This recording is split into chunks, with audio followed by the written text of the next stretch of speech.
Hey guys, welcome back to the channel. ಮೊದಲನೇದಾಗಿ ನಮ್ಮ Diemen priest ಅವರ ಬಗ್ಗೆ ಮಾತಾಡೋದಾದ್ರೆ, ರೀಸೆಂಟ್ ಆಗಿ ನೀವು ಮನಿ ಇನ್ ದ ಬ್ಯಾಂಕು ಹಾಗೆ ಸ್ಮ್ಯಾಕ್ ಡೌನ್ ನೋಡಿದ್ರೆ ನಿಮಗೆ ಗೊತ್ತಾಗಿರುತ್ತೆ. ಡಬ್ಲ್ಯೂ ಅವರು ನಮ್ಮ ಡೇಮಿಯನ್ ಪ್ರೀಸ್ಟ್ ಅವ್ರಿಗೋಸ್ಕರನು ಕೂಡ ಒಂದು ಡಾಕ್ಯುಮೆಂಟ್ರಿನ ರೆಡಿ ಮಾಡ್ತಾ ಇದ್ದಾರೆ ಅಂತ. ಅಂಡ್ ಅದರಲ್ಲಿ ನೀವು ಇಲ್ಲಿ ನೋಡ್ತಾ ಇರಬಹುದು, ರಸಲ್ ಮೇನಿಯಾದಲ್ಲಿ ಬ್ಯಾಕ್ ಸ್ಟೇಜ್ ಅಲ್ಲಿ ನಮ್ಮ ಸೆತ್ ರೋಲೆನ್ಸ್ ಅವರು ಡೇಮಿಯನ್ ಪ್ರೀಸ್ಟ್ ಅವ್ರನ್ನ ಅಪ್ರಿಶಿಯೇಟ್ ಮಾಡ್ತಾ ಇದ್ದಾರೆ.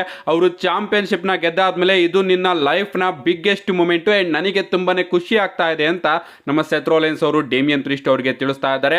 ಲಿಟರಲಿ ನಮ್ಮ ಡೇಮಿಯನ್ ಪ್ರೀಸ್ಟ್ ಅವರು ಚಾಂಪಿಯನ್ ಆಗಿರೋದ್ರಿಂದ ನಮ್ಮ ಸೆತ್ ರೋಲೆನ್ಸ್ ಅವ್ರಿಗೂ ಕೂಡ ತುಂಬಾನೇ ಖುಷಿ ಆಗಿದೆ ಅಂತಾನೆ ಹೇಳ್ಬೋದು. ಅಂಡ್ ಇದರಿಂದ ಗೈಸ್ ನಮ್ಮ ಡೇಮಿಯನ್ ಪ್ರೀಸ್ಟ್ ಅವ್ರನ್ನ ಡಬ್ಲ್ಯೂ ಅವರು ಯಾವ ರೀತಿ ಟಾಪ್ ಲೆವೆಲ್ ಸೂಪರ್ ಸ್ಟಾರ್ ಆಗಿ ನೋಡ್ತಾ ಇದ್ದಾರೆ ಅಂತ ನೀವೇ ಇಲ್ಲಿ ಗೆಸ್ ಮಾಡಬಹುದು. ತುಂಬಾ ಜನ ಅವ್ರನ್ನ ರೇಗಿಸ್ತಾ ಇರ್ತಾರೆ, ನೀನು ಅಂಡರ್ಟೇಕರ್ ಅವರ ಕಾಪಿ ಮಾಡ್ತಾ ಇದೀಯಾ, ಹಂಗೆ ಹಿಂಗೆ ಟ್ರಾನ್ಸಿಸ್ಟರ್ ಅಂಡರ್ಟೇಕರ್ ಅಂತ. ಬಟ್ ಆದ್ರೂ ಕೂಡ ನಮ್ಮ ಟ್ರಿಪಲ್ ಎಚ್ ಆಗಿರ್ಬೋದು, ಡಬ್ಲ್ಯೂ ಆಗಿರ್ಬೋದು, ಎಲ್ಲರೂ ಕೂಡ ನಮ್ಮ ಡೇಮಿಯನ್ ಪ್ರೀಸ್ಟ್ ಅವ್ರನ್ನ ನೆಕ್ಸ್ಟ್ ಲೆವೆಲ್ ಆಗಿ ನೋಡ್ತಾರೆ. ಅದಕ್ಕೋಸ್ಕರ ಅವ್ರನ್ನ ಕ್ಲಾಶ್ ಅಟ್ ದ ಕ್ಯಾಸಲ್ ಅಲ್ಲಿ ಡ್ರೂ ಮ್ಯಾಕೆಂಟೈರ್ ಅವರ ವಿರುದ್ಧ ಗೆಲ್ಸಿದ್ದು. ಅಂಡ್ ಅವರ ಮೇಲೇನೆ ಕ್ಯಾಶ್ ಇನ್ ಆದ್ರೂ ಕೂಡ ಅವರೇ ಡ್ರೂ ಮ್ಯಾಕೆಂಟೈರ್ ಅವ್ರನ್ನ ಪಿನ್ ಮಾಡಿಸಿದ್ದು. ಸೊ ಇದರಿಂದ ಡಬ್ಲ್ಯೂಗಂತೂ ಫ್ಯೂಚರ್ ಅಲ್ಲಿ ಡೇಮಿಯನ್ ಪ್ರೀಸ್ಟ್ ಅವರ ಮೇಲೆ ತುಂಬಾನೇ ಪ್ಲಾನ್ಸ್ ಇದೆ. ಅದೇ ರೀತಿ ಡೇಮಿಯನ್ ಪ್ರೀಸ್ಟ್ ಅವರ ಮೇಲೆ ಡಬ್ಲ್ಯೂ ಅವರು ಕೂಡ ಇನ್ವೆಸ್ಟ್ ಮಾಡ್ತಾರೆ. ನೆಕ್ಸ್ಟ್ ಅಪ್ಡೇಟ್ ಕಡೆ ಬರೋದಾದ್ರೆ ಇದಿರತಕ್ಕಂಥದ್ದು DIY ಅವರ ಬಗ್ಗೆ. ನಿಮಗೆ ಗೊತ್ತಿರಬಹುದು, ಸ್ಮ್ಯಾಕ್ ಡೌನ್ ಅಲ್ಲಿ ನಮ್ಮ DIY ಅವರು ವರ್ಲ್ಡ್ ಟ್ಯಾಗ್ ಟೀಮ್ ಚಾಂಪಿಯನ್ಶಿಪ್ ನ ಗೆಲ್ತಾರೆ. ಅಂಡ್ ಇದಾದ್ಮೇಲೆ ನಮಗೆ ಟ್ರಿಪಲ್ ಎಚ್ ಅವರ ಒಂದು ಐಕಾನಿಕ್ ಪೋಸ್ಟ್ ಕೂಡ ನೋಡೋದಕ್ಕೆ ಸಿಗುತ್ತೆ, ನೀವು ಇಲ್ಲಿ ನೋಡ್ತಾ ಇರಬಹುದು. ಅಂಡ್ ಇದಕ್ಕೆ ನಮ್ಮ ಆಟ್ರುತ್ ಅವರ ರಿಯಾಕ್ಷನ್ ಕೂಡ ಹೊರಗಡೆ ಬಂದಿದೆ. I am so proud of my boys triple H and Shawn Michaels and the new DX is back ಅಂತ ನಮ್ಮ ಆಟ್ರುತ್ ಅವರು ಒಂದು ಟ್ವೀಟ್ ನ ಮಾಡಿದ್ದಾರೆ. ಇದರಲ್ಲೂ ಕೂಡ ನಮ್ಮ ಆಟ್ರುತ್ ಅವರು ಕಾಮಿಡಿ ಮಾಡ್ತಾ ಇದ್ದಾರೆ. ಆಟ್ರುತ್ ಅವರ ಪ್ರಕಾರ ಗೈಸ್, ನಮ್ಮ ಜಾನಿ ಗ್ಯಾರ್ಗನೋ ಇದಾರಲ್ಲ ಅವರು ಶಾನ್ ಮ್ಯಾಕಲ್ಸ್, ಅಂಡ್ ನಮ್ಮ ತಮಾಸೋ ಚಾಂಪ ಇದಾರಲ್ಲ ಅವರು ಟ್ರಿಪಲ್ ಎಚ್, ಅಂಡ್ ನಮ್ಮ ಟ್ರಿಪಲ್ ಎಚ್ ಅವರು ತಮಾಸೋ ಚಾಂಪ, ಶಾನ್ ಮ್ಯಾಕಲ್ಸ್ ಜಾನಿ ಗ್ಯಾರ್ಗನೋ. ಈ ರೀತಿ ತುಂಬಾ ಬಾರಿ ಅವರು ಟ್ರಿಪಲ್ ಎಚ್, ಶಾನ್ ಮ್ಯಾಕಲ್ ಹಾಗೆ DIY ಅಂತ ಇವ್ರನ್ನ DX ಅಂತ ಕರೆದಿದ್ದಾರೆ. ಅಂಡ್ ಈಗ ಇವರು ಅದೇ ರೀತಿ ಹೇಳ್ತಾ ಇದ್ದಾರೆ. ಸೊ DX ಮತ್ತೊಮ್ಮೆ ಟ್ಯಾಗ್ ಟೀಮ್ ಚಾಂಪಿಯನ್ ಆಗಿದ್ದಾರೆ ಅಂತ. ನೆಕ್ಸ್ಟ್ ಅಪ್ಡೇಟ್ ಕಡೆ ಬರೋದಾದ್ರೆ W money in the bank premium live event ಮುಗಿತು. ಓಕೆ, ನೆಕ್ಸ್ಟ್ ಯಾವ ಪ್ರೀಮಿಯಂ ಲೈವ್ ಇವೆಂಟ್ ಬರುತ್ತೆ ಅಂತ ನೀವೇನಾದ್ರೂ ಕೇಳಿದ್ರೆ ಗೈಸ್, ದೊಡ್ಡ ಇಂಟರ್ನ್ಯಾಷನಲ್ ಪ್ರೀಮಿಯಂ ಲೈವ್ ಇವೆಂಟ್ ಗಳ ಲಿಸ್ಟೇ ನಮಗೆ ಇಲ್ಲಿ ನೋಡೋದಕ್ಕೆ ಸಿಗ್ತಾ ಇದೆ. ನಮಗೆ next premium live event summer slam ಆಗಿ ನೋಡೋದಕ್ಕೆ ಸಿಗ್ತಾ ಇದೆ. ಇದು ಆಗಸ್ಟ್ 3ನೇ ತಾರೀಕು ನಮಗೆ ನೋಡೋದಕ್ಕೆ ಸಿಗುತ್ತೆ. ಅಂಡ್ ಇದಾದ್ಮೇಲೆ ಆಗಸ್ಟ್ 31ನೇ ತಾರೀಕು ಬ್ಯಾಶ್ ಇನ್ ಬರ್ಲಿನ್ ಪ್ರೀಮಿಯಂ ಲೈವ್ ಇವೆಂಟ್ ನೋಡೋದಕ್ಕೆ ಸಿಗ್ತಾ ಇದೆ. ಸೊ ಇಂಡಿಯಾದಲ್ಲಿ ಇದು ಸೆಪ್ಟೆಂಬರ್ 1ನೇ ತಾರೀಕು ನೋಡೋದಕ್ಕೆ ಸಿಗುತ್ತೆ. ಸೊ ಮೊದಲ ಬಾರಿ ಬ್ಯಾಶ್ ಇನ್ ಬರ್ಲಿನ್ ಪ್ರೀಮಿಯಂ ಲೈವ್ ಇವೆಂಟ್ ನೋಡೋದಕ್ಕೆ ಸಿಗ್ತಿರೋದ್ರಿಂದ ಡಬ್ಲ್ಯೂ ಅವರು ತುಂಬಾನೇ ದೊಡ್ಡ ಪ್ಲಾನ್ಸ್ ಗಳನ್ನ ಮಾಡಿರ್ತಾರೆ. ಇದಾದ್ಮೇಲೆ ನಮಗೆ ಅಫ್ಕೋರ್ಸ್ ಅಕ್ಟೋಬರ್ 5ನೇ ತಾರೀಕು bad blood premium live event ಕೂಡ ನೋಡೋದಕ್ಕೆ ಸಿಗುತ್ತೆ. ಡಬ್ಲ್ಯೂ ಅವರೇ ಅಫಿಷಿಯಲ್ ಆಗಿ ಇದನ್ನ ಕನ್ಫರ್ಮ್ ಕೂಡ ಮಾಡಿದ್ದಾರೆ. ಅದಾದ್ಮೇಲೆ ನವೆಂಬರ್ಗೆ ಕ್ರೌನ್ ಜುವೆಲ್ ನೋಡೋದಕ್ಕೆ ಸಿಗುತ್ತೆ. ಅಂಡ್ ನವೆಂಬರ್ ಎಂಡಿಂಗ್ ಗೆ ಸರ್ವೈವರ್ ಸೀರೀಸ್ ಕೂಡ ನೋಡೋದಕ್ಕೆ ಸಿಗ್ತಾ ಇದೆ. ಲಿಟರಲಿ ಸಾಲು ದೊಡ್ಡ ಪ್ರೀಮಿಯಂ ಲೈವ್ ಇವೆಂಟ್ ನಮಗೆ ಡಬ್ಲ್ಯೂ ಅಲ್ಲಿ ನೋಡೋದಕ್ಕೆ ಸಿಗ್ತಾ ಇದೆ. ಅಂಡ್ ಇದ್ರ ಮಧ್ಯೆ ರೋಮನ್ ರೈನ್ಸ್ ಅವರ ರಿಟರ್ನು, ಜಿಮ್ಮಿ ಊಸೋ ರಿಟರ್ನು, ಯಾರಿಗೊತ್ತು ಬೀಸ್ಟ್ ಬ್ರಾಕ್ ಲೆಸ್ನರ್ ಅವರ ರಿಟರ್ನ್ ಕೂಡ ನೋಡೋದಕ್ಕೆ ಸಿಗಬಹುದು. ನೋಡೋಣ ಗೈಸ್, ಮುಂದಿನ ಎಲ್ಲಾ ಪ್ರೀಮಿಯಂ ಲೈವ್ ಇವೆಂಟ್ಗೂ ಕೂಡ ನಾನಂತೂ ತುಂಬಾನೇ ಎಕ್ಸೈಟೆಡ್ ಆಗಿ ಕಾಯ್ತಾ ಇದ್ದೀನಿ. ನಮ್ಮ ನೆಕ್ಸ್ಟ್ ಅಪ್ಡೇಟ್ ಕಡೆ ಬರೋದಾದ್ರೆ ಇದಿರ್ತಕ್ಕಂಥದ್ದು ನಮ್ಮ ಅಮೆರಿಕನ್ ನೈಟ್ ಮೇರ್ ಕೋಡಿ ರೋಡ್ಸ್ ಅವರ ಬಗ್ಗೆ. 2022ರಲ್ಲಿ ನಮ್ಮ ಕೋಡಿ ರೋಡ್ಸ್ ಅವರು ಅಮೆರಿಕನ್ ನೈಟ್ ಮೇರ್ ಆಗಿ ಮತ್ತೊಮ್ಮೆ ಡಬ್ಲ್ಯೂಗೆ ರಿಟರ್ನ್ ಆಗ್ತಾರೆ. ಅಂಡ್ ಅಲ್ಲಿಂದ ಇಲ್ಲಿವರೆಗೂ ನಮ್ಮ ಕೋಡಿ ರೋಡ್ಸ್ ಅವ್ರನ್ನ ಕೇವಲ 4 ಜನ ಸೂಪರ್ ಸ್ಟಾರ್ಸ್ ಗಳು ಪಿನ್ ಮಾಡಿರೋದು. ಮೊದಲನೇದಾಗಿ ರಸಲ್ ಮೇನಿಯಾ 39 ಅಲ್ಲಿ ರೋಮನ್ ರೈನ್ಸ್, ಇದಾದ್ಮೇಲೆ ಡ್ರೂ ಮ್ಯಾಕೆಂಟೈರ್ ಅವರು ಮಂಡೇ ನೈಟ್ ರಾಲಿ ಪಿನ್ ಮಾಡ್ತಾರೆ. ಅಂಡ್ ಅದಾದ್ಮೇಲೆ ರಾಕ್ ಅವರು ರಸಲ್ ಮೇನಿಯಾ 40ಯ ಟ್ಯಾಗ್ ಟೀಮ್ ಮ್ಯಾಚ್ ಅಲ್ಲಿ ಪಿನ್ ಮಾಡ್ತಾರೆ. ಅಂಡ್ ಈಗ ಮನಿ ಇನ್ ದ ಬ್ಯಾಂಕ್ ಅಲ್ಲಿ ನಮ್ಮ ಸೋಲೋ ಸಿಕೋ ಅವರು ಕೂಡ ಕೋಡಿ ರೋಡ್ಸ್ ಅವ್ರನ್ನ ಪಿನ್ ಮಾಡಿದ್ದಾರೆ ಅಂತಾನೆ ಹೇಳ್ಬೋದು. ಅಂಡ್ ಸೋಲೋ ಸಿಕೋ ಅವರು ಕೋಡಿ ರೋಡ್ಸ್ ಅವ್ರನ್ನ ಪಿನ್ ಮಾಡಿದ್ಮೇಲೆ ಕನ್ಫರ್ಮ್ ಅಂತ ತಿಳ್ಕೊಬಿಡಿ, ನಮಗೆ ಸಮ್ಮರ್ ಸ್ಲಾಮ್ ಅಲ್ಲಿ ಕೋಡಿ ರೋಡ್ಸ್ ಹಾಗೆ ಸೋಲೋ ಸಿಕೋ ಅವರ ನಡುವೆ ಒಂದು ಚಾಂಪಿಯನ್ಶಿಪ್ ಮ್ಯಾಚ್ ನೋಡೋದಕ್ಕೆ ಸಿಗುತ್ತೆ. ಅಂಡ್ ಈ ಒಂದು ಮ್ಯಾಚ್ ಗೆ ನಮ್ಮ ಸೋಲೋ ಸಿಕೋ ಅವರು ಮೊದಲೇ ಚಾಲೆಂಜ್ ಮಾಡಿದ್ರು.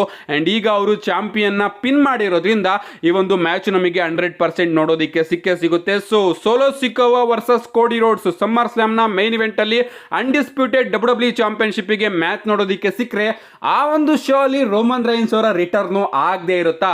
ರೋಮನ್ ರೈನ್ಸ್ ಅವರು ರಿಟರ್ನ್ ಆಗ್ತಾರೆ ಸಮ್ಮರ್ ಸ್ಲಾಮ್ ಅಲ್ಲಿ, ಅವರು ಬರಬಹುದು, ಸೋಲೋ ಸಿಕೋ ಹಾಗೆ ಕೋಡಿ ರೋಡ್ಸ್ ಅವರ ಮ್ಯಾಚ್ ಅಲ್ಲಿ ಇಂಟರ್ಫಿಯರ್ ಮಾಡಬಹುದು ಅಂತ ತುಂಬಾನೇ ಅಪ್ಡೇಟ್ಗಳು, ರೂಮರ್ಸ್ಗಳು ಬರ್ತಾ ಇದೆ. ಅಂಡ್ ಈಗ ಈ ಒಂದು ಮ್ಯಾಚ್ ಸಮ್ಮರ್ ಸ್ಲಾಮ್ ಅಲ್ಲಿ ಫಿಕ್ಸ್ ಆಗಿರೋದ್ರಿಂದ ರೋಮನ್ ರೈನ್ಸ್ ಅವರು ಬರೋ ಚಾನ್ಸಸ್ ಇನ್ನೂ ಕೂಡ ಜಾಸ್ತಿ ಕಾಣಿಸ್ತಾ ಇದೆ. ಬಟ್ ನನಗಿಲ್ಲಿರೋದು ಒಂದು ಡೌಟು, ಈ ಒಂದು ಮ್ಯಾಚ್ ಅಲ್ಲಿ ನಮ್ಮ ಸೋಲೋ ಸಿಕೋ ಅವರು ನಿಜವಾಗ್ಲೂ ಗೆಲ್ತಾರ? ಗೆದ್ಮೇಲೆ ಅವರು ಇಡೀ ವರ್ಲ್ಡ್ ನನ್ನನ್ನು ಅಕ್ನಾಲೇಜ್ ಮಾಡಿ ಅಂದಾಗ ಏನಾದರೂ ರೋಮನ್ ರೈನ್ಸ್ ಅವರ ರಿಟರ್ನ್ ನೋಡೋದಕ್ಕೆ ಸಿಗುತ್ತಾ? ಅಥವಾ ರೋಮನ್ ರೈನ್ಸ್ ಅವರು ಈ ಒಂದು ಮ್ಯಾಚ್ ನಡಿಬೇಕಾದ್ರೆ ಮಧ್ಯದಲ್ಲೇ ಬಂದ್ಬಿಟ್ಟು ಕೋಡಿ ರೋಡ್ಸ್ ಅವರಿಗೆ ಹೆಲ್ಪ್ ಮಾಡ್ತಾರ? ನಿಜವಾಗ್ಲೂ ತುಂಬಾ ಕನ್ಫ್ಯೂಷನ್ಸ್ಗಳು ಕಾಣಿಸ್ತಾ ಇದೆ. ಯಾಕಂದ್ರೆ ಕೋಡಿ ರೋಡ್ಸ್ ಹಾಗೆ ರೋಮನ್ ರೈನ್ಸ್ ಅವರ ರೈವಲ್ರಿ ನಿಮಗೆ ಗೊತ್ತಿರಬಹುದು ಯಾವ ರೀತಿ ಇತ್ತು ಅಂತ. ರೋಮನ್ ರೈನ್ಸ್ ಅವರು ಸಡನ್ ಆಗಿ ಬಂದು ಸೋಲೋ ಸಿಕೋವ್ ಅವ್ರನ್ನ ಸೋಲಿಸಿ ಕೋಡಿ ರೋಡ್ಸ್ ಅವರಿಗೆ ಹೆಲ್ಪ್ ಮಾಡಿದ್ರೆ ಅದು ಕೂಡ ತುಂಬಾನೇ ವಿಚಿತ್ರ ಅನ್ಸುತ್ತೆ. ಯಾಕಂದ್ರೆ ಕೋಡಿ ರೋಡ್ಸ್ ಅವರೇ ರೋಮನ್ ರೈನ್ಸ್ ಅವ್ರನ್ನ ಪಿನ್ ಮಾಡಿರೋದು. ಈ ಕಡೆ ಅವರು ಸೋಲೋ ಸಿಕೋವ್ ಅವ್ರಿಗೂ ಕೂಡ ಹೆಲ್ಪ್ ಮಾಡೋಂಗಿಲ್ಲ, ಈ ಕಡೆ ಕೋಡಿ ರೋಡ್ಸ್ ಅವ್ರಿಗೂ ಕೂಡ ಹೆಲ್ಪ್ ಮಾಡೋಂಗಿಲ್ಲ. ಸೊ ಈ ಒಂದು ಮ್ಯಾಚ್ ನ ರಿಸಲ್ಟ್ ಎಲ್ಲದೂ ಕೂಡ ಮುಗಿದ ಮೇಲೆ ಪ್ರಾಬಬ್ಲಿ ನಮಗೆ ರೋಮನ್ ರೈನ್ಸ್ ಅವರ ರಿಟರ್ನ್ ನೋಡೋದಕ್ಕೆ ಸಿಗಬಹುದು. ಅಥವಾ ಈ ಒಂದು ಮ್ಯಾಚ್ ನಡಿಬೇಕಾದ್ರೇನೆ ಯಾವ ರೀತಿ ಸಮ್ಮರ್ ಸ್ಲಾಮ್ ಅಲ್ಲಿ ನಮ್ಮ ರೋಮನ್ ರೈನ್ಸ್ ಅವರು ಟ್ರೈಬಲ್ ಚೀಫ್ ಆಗಿ ಬಂದು ಬ್ರಾನ್ ಸ್ಟ್ರೋಮನ್ ಹಾಗೆ ಫೀಂಡ್ ಇಬ್ರು ಮೇಲೂ ಕೂಡ ಬ್ರೂಟಲ್ ಅಟ್ಯಾಕ್ ಮಾಡಿದ್ರು, ಅದೇ ರೀತಿ ಸೋಲೋ ಸಿಕೋವಾ ಹಾಗೆ ಕೋಡಿ ರೋಡ್ಸ್ ಇವರಿಬ್ರು ಮೇಲೂ ಕೂಡ ನಮ್ಮ ರೋಮನ್ ರೈನ್ಸ್ ಅವರು ಬ್ರೂಟಲ್ ಅಟ್ಯಾಕ್ ಮಾಡುವಂತಹ ಚಾನ್ಸಸ್ ಇದೆ. ನೋಡೋಣ ಗೈಸ್, ರೋಮನ್ ರೈನ್ಸ್ ಅವರ ರಿಟರ್ನ್ ಡಬ್ಲ್ಯೂ ಅವರು ಸಮ್ಮರ್ ಸ್ಲಾಮಿಗೆ ಯಾವ ರೀತಿ ಪ್ಲಾನ್ ಮಾಡಿರ್ತಾರೆ ಅಂತ. ಸದ್ಯಕ್ಕೆ ರೋಮನ್ ರೈನ್ಸ್ ಅವರ ರಿಟರ್ನ್ ಸಮ್ಮರ್ ಸ್ಲಾಮ್ ಅಲ್ಲಿ ಆಗೋದಂತೂ ತುಂಬಾನೇ ದೊಡ್ಡ confirm. Next and final update ಕಡೆ ಬರೋದಾದ್ರೆ ಇದಿರ್ತಕ್ಕಂಥದ್ದು ನಾಳೆಯ ಮಂಡ್ಯ ನೈಟ್ ರಾ ಬಗ್ಗೆ. ನಾಳೆ ಮಂಡ್ಯ ನೈಟ್ ರಾ ಮಾತ್ರ ಸಖತ್ ಇಂಟ್ರೆಸ್ಟಿಂಗ್ ರಾ ಆಗಲಿದೆ. ಯಾಕಂದ್ರೆ ಮನಿ ಇನ್ ದ ಬ್ಯಾಂಕ್ ಆದ್ಮೇಲೆ ಸಿಗ್ತಾ ಇರತಕ್ಕಂತಹ ಮೊದಲ ಮಂಡ್ಯ ನೈಟ್ ರಾ. ಸೊ ನಾನಂತೂ ತುಂಬಾ ಎಕ್ಸೈಟೆಡ್ ಆಗಿ ಕಾಯ್ತಾ ಇದ್ದೀನಿ. ಅಂಡ್ ಅದೇ ರೀತಿ ಡಬ್ಲ್ಯೂ ಅವರು ನಾಳೆನ ಮಂಡ್ಯ ನೈಟ್ ರಾಗೆ ಮ್ಯಾಚ್ ಕಾರ್ಡ್ ನ ಅನೌನ್ಸ್ ಮಾಡಿದ್ದಾರೆ ಅಂತಾನೆ ಹೇಳ್ಬೋದು. ಮೊದಲನೇದಾಗಿ ನಮಗೆ ನಾಳೆ ಮಂಡ್ಯ ನೈಟ್ ರಾ ಅಲ್ಲಿ ಡ್ಯಾಮೇಜ್ ಕಂಟ್ರೋಲ್ ವರ್ಸಸ್ ಲೈರಾ ವಾಲ್ಕೈರಾ ಹಾಗೆ ಚಾನ್ಸ್ ಅಂಡ್ ಕಾರ್ಟರ್ ಅವರ ನಡುವೆ ಒಂದು 6 ವಿಮೆನ್ ಟ್ಯಾಗ್ ಟೀಮ್ ಮ್ಯಾಚ್ ನೋಡೋದಕ್ಕೆ ಸಿಗ್ತಾ ಇದೆ. ನೋಡೋಣ ಈ ಒಂದು ಮ್ಯಾಚ್ ಅಲ್ಲಿ ಯಾರು ಗೆಲ್ತಾರೆ ಅಂತ. ಇದಾದ್ಮೇಲೆ ನಮಗೆ judgment day versus Braun Strowman ಹಾಗೆ ದ ಮಿಸ್ ಅಂಡ್ ಡಾಟ್ರೂತ್ ಅವರ ನಡುವೆ ಕೂಡ ಒಂದು 6 ಮ್ಯಾನ್ ಟ್ಯಾಗ್ ಟೀಮ್ ಮ್ಯಾಚ್ ನೋಡೋದಕ್ಕೆ ಸಿಗ್ತಾ ಇದೆ. ನೋಡೋಣ ಗೈಸ್, ಜಡ್ಜ್ಮೆಂಟ್ ಡೇ ಅವರು ಈ ಒಂದು ಮ್ಯಾಚ್ ಅಲ್ಲಿ ವಿನ್ ಆಗ್ತಾರಾ ಅಂತ. ಇದಾದ್ಮೇಲೆ ನಮಗೊಂದು ಮಿಕ್ಸ್ಡ್ ಟ್ಯಾಗ್ ಟೀಮ್ ಮ್ಯಾಚ್ ಕೂಡ ನೋಡೋದಕ್ಕೆ ಸಿಗ್ತಾ ಇದೆ. ಲಿಟರಲಿ ಶಾಕಿಂಗ್ಲಿ ನನ್ನ ಫೇವರೇಟ್ ಟ್ಯಾಗ್ ಟೀಮ್ ಮ್ಯಾಚ್ ಅಂತಾನೆ ಹೇಳ್ಬಹುದು. ಜಲೀನಾ ವೇಗಾ ಅಂಡ್ ರೇ ಮಿಸ್ಟೀರಿಯೋ ವರ್ಸಸ್ ಲಿವ್ ಮಾರ್ಗನ್ ಹಾಗೆ ಡೊಮಿನಿಕ್ ಮಿಸ್ಟೀರಿಯೋ ಅವರ ನಡುವೆ. ಇನ್ನ ಈ ಒಂದು ಮ್ಯಾಚ್ ನ ರಿಸಲ್ಟ್ ಗಿಂತ ಈ ಒಂದು ಮ್ಯಾಚ್ ಅಲ್ಲಿ ನಮ್ಮ ಲಿವ್ ಮಾರ್ಗನ್ ಹಾಗೆ ಡೊಮಿನಿಕ್ ಮಿಸ್ಟೀರಿಯೋ ಅವರು ಟ್ಯಾಗ್ ಟೀಮ್ ಆಗಿ ಯಾವ ರೀತಿ ವರ್ಕ್ ಮಾಡ್ತಾರೆ ಅಂತ ನೋಡೋದಕ್ಕೆ ನಾನು ತುಂಬಾನೇ ಕಾಯ್ತಾ ಇದ್ದೀನಿ. ನೋಡೋಣ ಯಾವ್ದಾದ್ರು ಒಂದು ಮೂಮೆಂಟು ಈ ಪ್ರಾಬಬ್ಲಿ ಈ ಒಂದು ಮ್ಯಾಚ್ ಅಲ್ಲಿ ನಮಗೆ ನೋಡೋದಕ್ಕೆ ಸಿಗಬಹುದು. ಪಪ್ಪಿ ಗಿಪ್ಪಿ ಏನಾದರೂ ನೋಡೋದಕ್ಕೆ ಸಿಕ್ಕರೆ ಸಖತ್ತಾಗಿರುತ್ತೆ. ನೋಡೋಣ ಗೈಸ್, ಈ ಒಂದು ಮ್ಯಾಚ್ ಅಲ್ಲಿ ನಮ್ಮ ಲಿವ್ ಮಾರ್ಗನ್ ಹಾಗೆ ಡೊಮಿನಿಕ್ ಮಿಸ್ಟೀರಿಯೋ ಅವರ ಟ್ಯಾಗ್ ಟೀಮ್ ಯಾವ ರೀತಿ ಇರುತ್ತೆ ಅಂತ. ಇದಾದ್ಮೇಲೆ ನಮಗೆ ಜೇ ಉಸೋ ಹಾಗೆ ಚಾಡ್ ಗೇಬಲ್ ಅವರ ನಡುವೆ ಕೂಡ ಒಂದು ಸಿಂಗಲ್ಸ್ ಮ್ಯಾಚ್ ನ ಡಬ್ಲ್ಯೂ ಅವರು ಅಫಿಷಿಯಲ್ ಆಗಿ ಕನ್ಫರ್ಮ್ ಮಾಡಿದ್ದಾರೆ. ಸೊ ಈ ಕಡೆ ನಮ್ಮ ಚಾಡ್ ಗೇಬಲ್ ಅವರ ಮೇಲೆ ವೈಟ್ 6 ನ ಕಣ್ಣಿದೆ, ಹಂಗಂತ ಜೇ ಉಸೋ ಮೇಲೆ ಕಣ್ಣಿಲ್ಲ ಅಂತ ಅನ್ಕೋಬೇಡಿ. ಪ್ರಾಬಬ್ಲಿ ಜೇ ಉಸೋ ಅವರ ಮೇಲೂ ಕೂಡ ವೈಟ್ 6 ಅವರು ಕಣ್ಣಿಟ್ಟಿರಬಹುದು. ಯಾಕಂದ್ರೆ ಜೇ ಉಸೋ ಅವರು ಕೂಡ ತನ್ನ ಫ್ಯಾಮಿಲಿಯಿಂದ ಹೊರಗಡೆ ಬಂದಿದ್ದಾರೆ.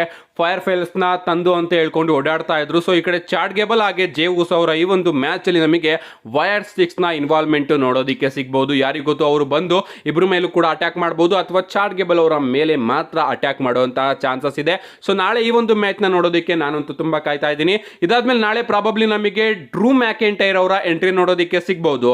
ಅಫ್ಕೋರ್ಸ್ ನಮ್ಮ ಆಡಮ್ ಪೇರ್ಸ್ ಅವರು ಡ್ರೂ ಮ್ಯಾಕೆಂಟೈರ್ ಅವ್ರನ್ನ ಸಸ್ಪೆಂಡ್ ಮಾಡಿದ್ದಾರೆ. ಆದ್ರೂ ಕೂಡ ನಮ್ಮ ಡ್ರೂ ಮ್ಯಾಕೆಂಟೈರ್ ಅವರು ಮನಿ ಇನ್ ದ ಬ್ಯಾಂಕ್ ಅಲ್ಲಿ ಆ ರೀತಿ ಸೋತಾದ ನಂತರ ತಮ್ಮ ಫ್ರಸ್ಟ್ರೇಷನ್ ನ ಹೊರಗಡೆ ಹಾಕೋದಕ್ಕೆ ಮಂಡ್ಯ ನೈಟ್ ರಾ ಅಲ್ಲಿ ಹೇಗಾದ್ರೂ ಮಾಡಿ ಬರ್ತಾರೆ ಅಂತ ಅನ್ಸುತ್ತೆ. ರೂಮರ್ಸ್ ಗಳು ಕೂಡ ಬರ್ತಾ ಇದೆ. ನೋಡೋಣ, ಡ್ರೂ ಮ್ಯಾಕೆಂಟೈರ್ ಅವರು ಬರುವಂತಹ ಚಾನ್ಸಸ್ ಗಳು ಕೂಡ ಕಾಣಿಸ್ತಾ ಇದೆ. ಇದಲ್ಲದೆ ನಮಗೆ ಡೇಮಿಯನ್ ಪ್ರೀಸ್ಟ್ ಹಾಗೆ ಗಂತರ್ ಅವರ ನಡುವೆ ಕೂಡ ಒಂದು ಸೆಗ್ಮೆಂಟ್ ನೋಡೋದಕ್ಕೆ ಸಿಗಬೇಕು. ಯಾಕಂದ್ರೆ ಗಂತರ್ ಅವರೇ ನಮ್ಮ ಡೇಮಿಯನ್ ಪ್ರೀಸ್ಟ್ ಅವರ ವರ್ಲ್ಡ್ ಹೆವಿವೇಟ್ ಚಾಂಪಿಯನ್ಶಿಪ್ ಗೆ ಸಮ್ಮರ್ ಸ್ಲಾಮ್ ಅಲ್ಲಿ ಚಾಲೆಂಜ್ ಮಾಡ್ತಾ ಇರೋದ್ರಿಂದ ಇವರ ನಡುವೆ ಕೂಡ ಡಬ್ಲ್ಯೂ ಅವರು ಒಂದು ಸ್ಟೋರಿನ ಬಿಲ್ಡ್ ಮಾಡುತ್ತೆ. ಅದು ನಮಗೆ ನಾಳೆ ಮಂಡ್ಯ ನೈಟ್ ರಾ ಇಂದ ನೋಡೋದಕ್ಕೆ ಸಿಗುತ್ತೆ. ಅಂಡ್ ಸೆತ್ ರೋಲಿನ್ಸ್ ಅವರ ಗತಿ ಏನು ಅನ್ನೋದು ಕೂಡ ನಮಗೆ ನಾಳೆ ಮಂಡ್ಯ ನೈಟ್ ರಾ ಅಲ್ಲಿ ನೋಡೋದಕ್ಕೆ ಸಿಗುತ್ತೆ. ಸದ್ಯಕ್ಕೆ ಇಷ್ಟು ವಿಚಾರಗಳು ನಮಗೆ ನಾಳೆ ಮಂಡ್ಯ ನೈಟ್ ರಾ ಅಲ್ಲಿ ನೋಡೋದಕ್ಕೆ ಸಿಗುತ್ತೆ. ಯಾರು ಕೂಡ ಮಿಸ್ ಮಾಡ್ಕೋಬೇಡಿ. ಮಿಸ್ ಮಾಡ್ಕೊಂಡ್ರು ಕೂಡ ನನ್ನ ಚಾನಲ್ ಅಲ್ಲಿ ಆದಷ್ಟು ಬೇಗ ವಿಡಿಯೋನ ಅಪ್ಲೋಡ್ ಮಾಡ್ತೀನಿ ಅಂತ ಹೇಳ್ತಾ, see you guys in my next video.